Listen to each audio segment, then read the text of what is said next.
Halo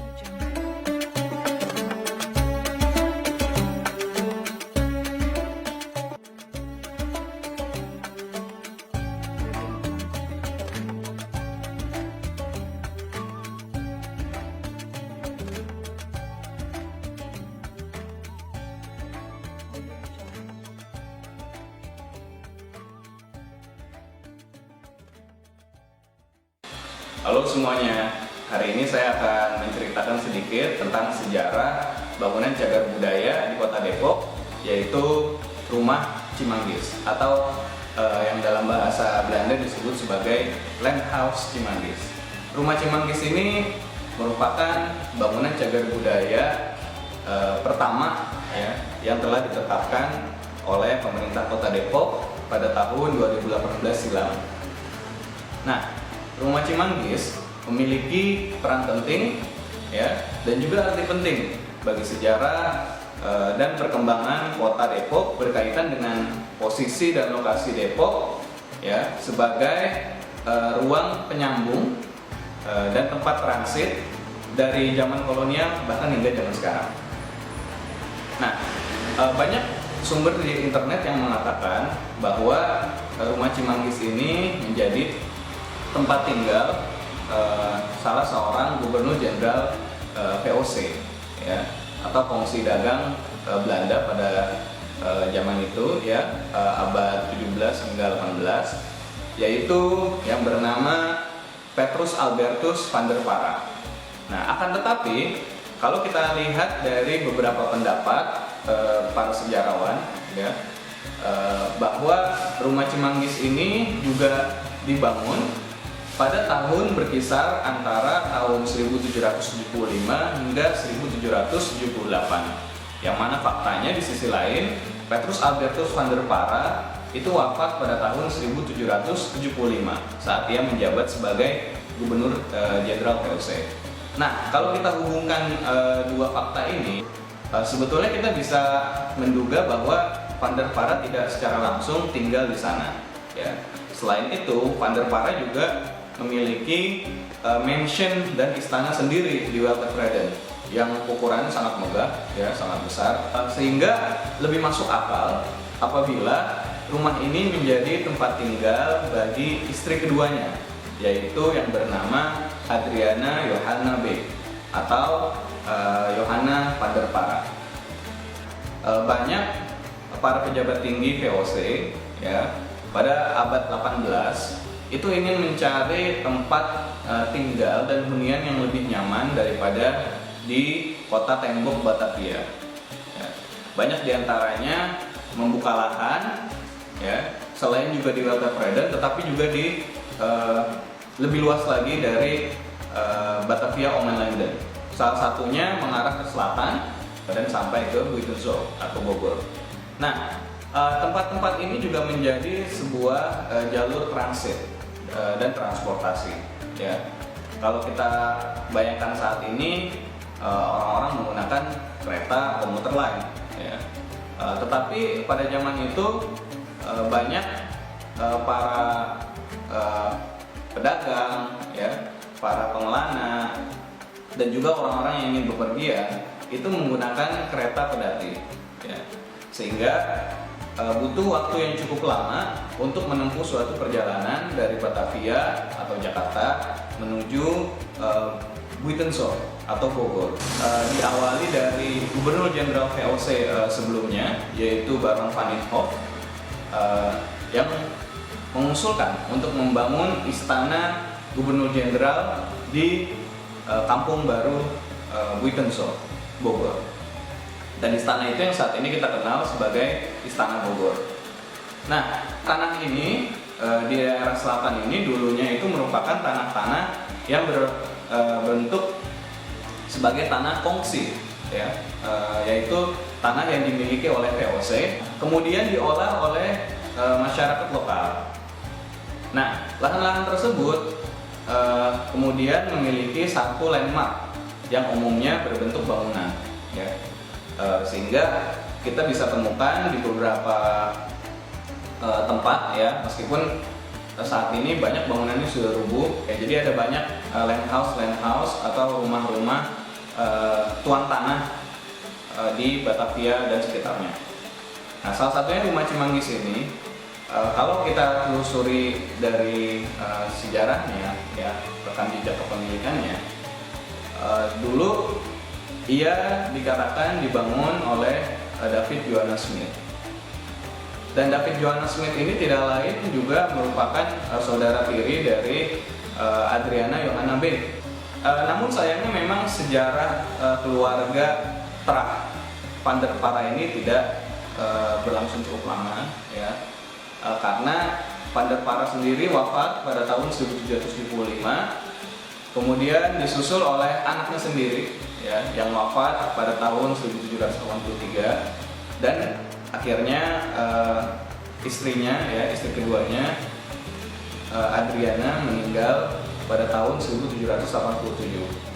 Sehingga kepemilikan Rumah Cimanggis saat itu justru lebih banyak diserahkan dan diwariskan kepada David Johannes Smith yang meninggali rumah tersebut, ya, dan mengurus pekarangannya hingga akhir hayatnya pada tahun 1792.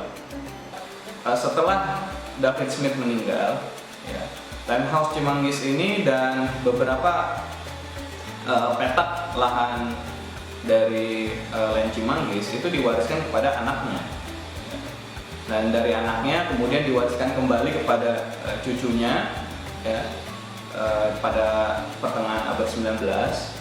Dan perlu diingat juga bahwa di akhir abad 18, yaitu tepatnya tahun 1799, VOC bangkrut dan bubar akibat gaya hidup, ya, dari para pejabat tinggi VOC kala itu, termasuk gaya hidup Petrus Albertus van der Para yang menjabat masanya paling lama, ya, sekitar 14 tahun dari 1761 hingga 1775.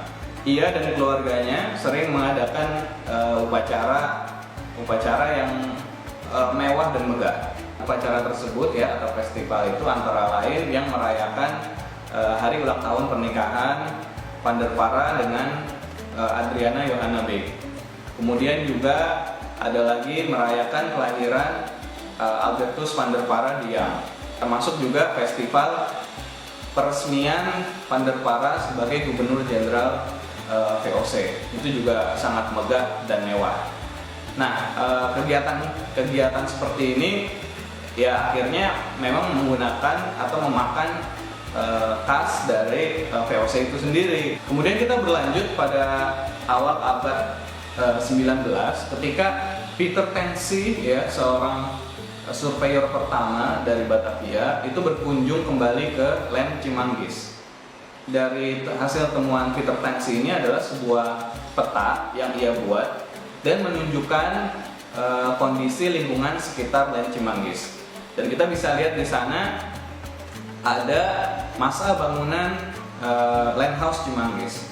Cimanggis ini, ya, yang saat ini berada di bawah wilayah administratif Depok, itu merupakan salah satu pos transit yang penting.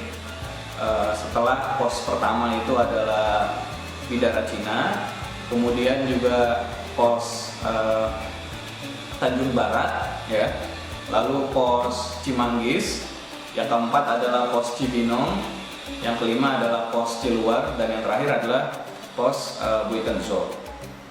Bukti sejarah yang bisa kita lihat saat ini adalah adanya pasar Pal, ya, pasar Cimanggis. Pasar Pal ini, nama kata Pal itu diambil dari patokan batas atau jarak dari Batavia hingga ke titik tersebut. Jadi kenapa disebut sebagai pasar Pal? Karena memang dulunya di situ ada pal, ada batas. Nah, di awal abad 19 dari VOC kekuasaan terhadap tanah-tanah kongsi diserahkan kepada pemerintah Hindia Belanda.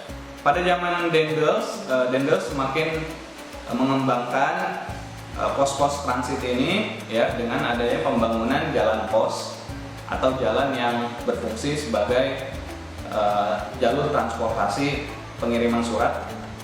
termasuk melewati Pos Cimanggis. Pada tahun 1810 ya, ketika kala itu Daendels akan turun dari tahtanya sebagai Gubernur Jenderal Hindia Belanda. Daendels ini melewati Pos Cimanggis ya. Jadi jalan dari Batavia hendak menuju ke Bogor untuk bertemu dengan para pimpinan tertinggi di Hindia Belanda dan mengucapkan perpisahan serta rapat terakhir. Dan diceritakan juga di sini bahwa Gubernur Jenderal Daendels itu sempat transit dan menginap di rumah Cimanggis. Kemudian pada eranya Sir Thomas Raffles di bawah pendudukan Inggris atau English British Interregnum, itu juga diceritakan bahwa salah satu komandan Mayor Jenderal bernama Sir Robert Rollo Gillespie menguasai atau memiliki rumah Cimanggis, dan rumah Cimanggis dijadikan Gillespie sebagai kantonmen militer, mengingat posisi dari Gillespie ini sendiri sebagai salah satu komandan perang di Jawa. Pada abad 19 memang sudah tidak jelas lagi kepemilikan dan fungsi dari rumah Cimanggis selain hanya menjadi camp-camp militer ya. Tapi kita bisa temukan pada salah satu arsip yaitu di koran berbahasa Belanda itu ada suatu iklan yang menceritakan tentang adanya kegiatan pameran dan pasar malam. Jadi rumah Cimanggis menjual dan menjajah beberapa atau bahkan berbagai kebutuhan, khususnya terkait dengan kebutuhan logistik, peralatan pedati, kuda-kuda, dan kelengkapan lainnya yang digunakan untuk perjalanan. Karena fungsi rumah Cimanggis ini juga menjadi tempat transit bagi para pesinggah ya. Dan bentuk-bentuk rumah seperti rumah Cimanggis juga sering disebut sebagai rumah pesanggerahan karena menjadi tempat bersinggah. Perkembangan atas kepemilikan rumah Cimanggis maupun land Cimanggis terakhir di pertengahan abad 19 itu memang dimiliki oleh Laut Teklok. Tapi kemudian dari Laut Teklok kepemilikan berpindah pada seorang Tionghoa juga yang bernama TL Tan di bawah maskapai eksploitasi land Cimanggis, ya, tanah Cimanggis. Dan TL Tan ini menjadi komisaris pertama dari maskapai tersebut yang berfungsi sebagai pengolah lahan dan perkebunan di sekitar Land House Cimanggis.